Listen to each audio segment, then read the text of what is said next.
예, 참담하고 무거운 마음 금할 길이 없습니다.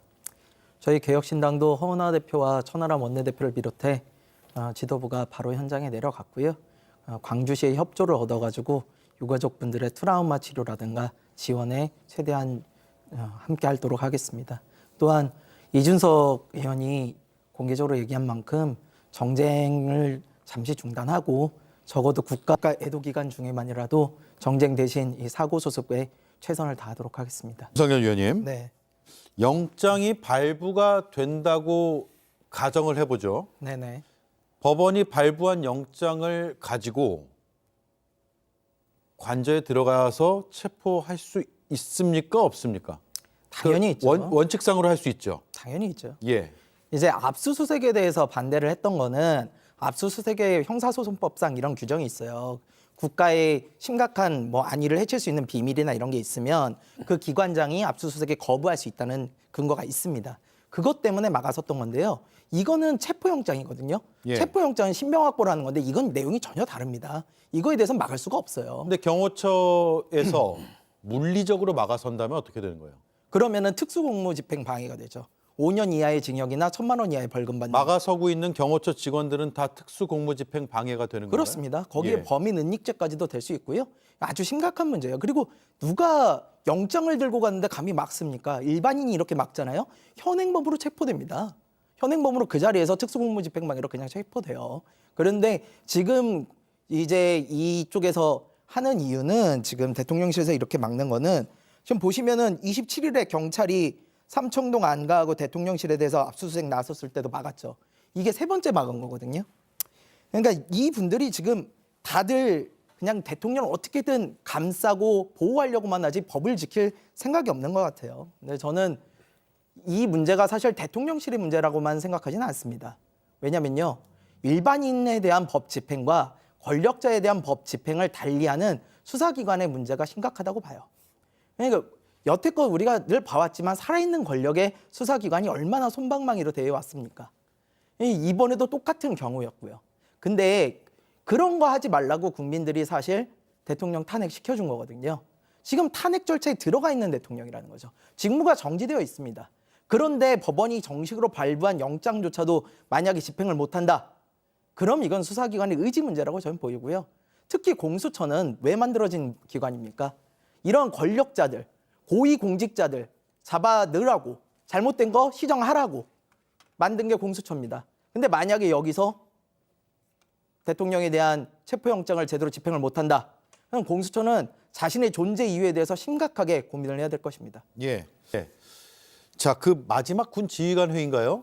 그거 자료가 있으면 한번 띄워주시면 좋을 것 같은데, 김용현 전 장관이 군 지휘관들을 모아놓고 마지막에 했다는 그 발언의 녹취록의 내용이 검찰 자료에 들어 있는데, 그 첫 문장을 보면 대통령의 지시라고 표현이 나와요.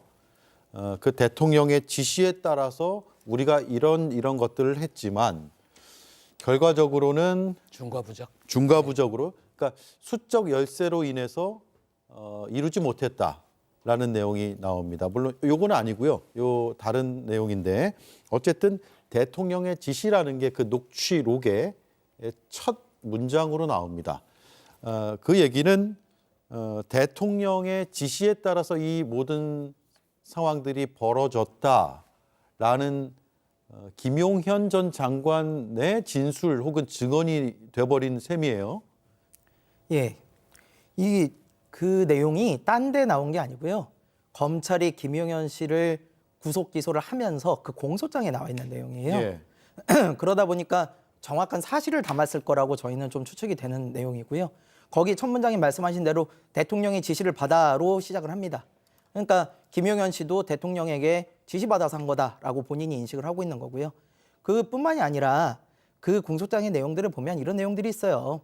곽종근 707 저희 특전사령관하고 이진우 수방사령관, 조지호 경찰청장에게 각각 다 대통령이 직접 전화를 해서 의원들 국회에 못 들어가게 막아라.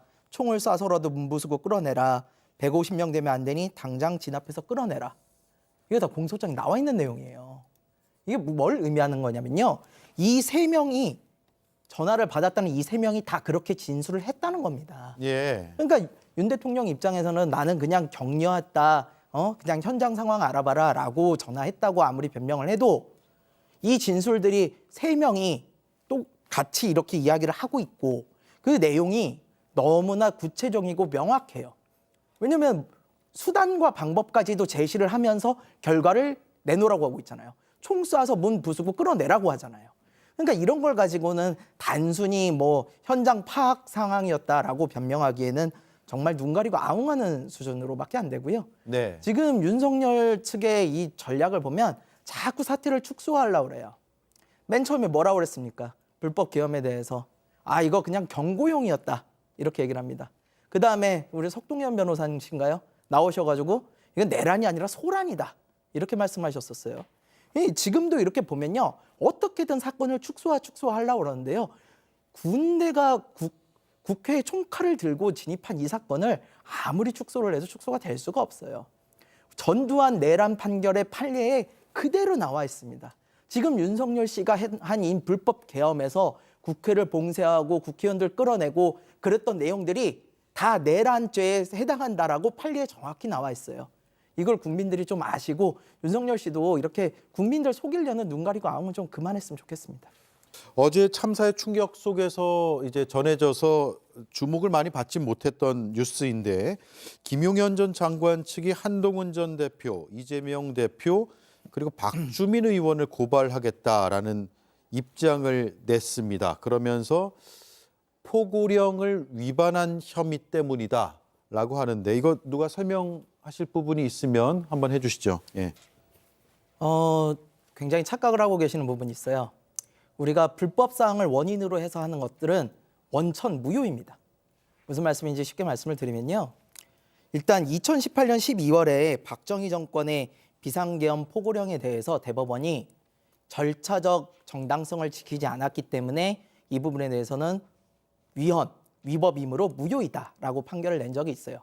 그 포고령 자체가 무효이기 때문에 포고령을 위반해도 전혀 문제가 되지 않는다라고 대법원의 판례가 있다는 말씀이에요.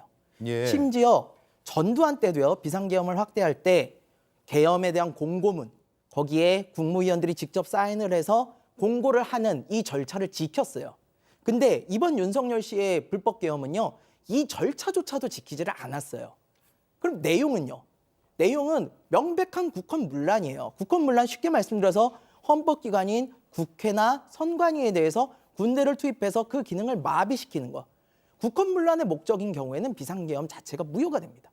이게 지금 둘 다 원천 무효인 상황에서 포고령이 어떤 의미를 가지게 됩니까? 전혀 의미가 없어요. 근데 그거에 대해서 이걸 어겼다고 불법이라고 말할 수 있나요? 말도 안 되는 소리입니다. 예, 자 판례가 있다라는 얘기네요. 네, 포고령이 법률과 헌법에 위배될 경우에 그걸 어겼다고 하더라도 포고령 위반 혐의가 적용되지 않는다. 네, 법정 용어로 말하면 원인 무효이기 때문에 원인 무효요. 예, 원인 무효이기 때문에 전혀 효력이 없습니다. 예, 그리고 포고령은 절차뿐만 아니라 내용상으로도 위헌적인 내용들이 담겨 있기 때문이다.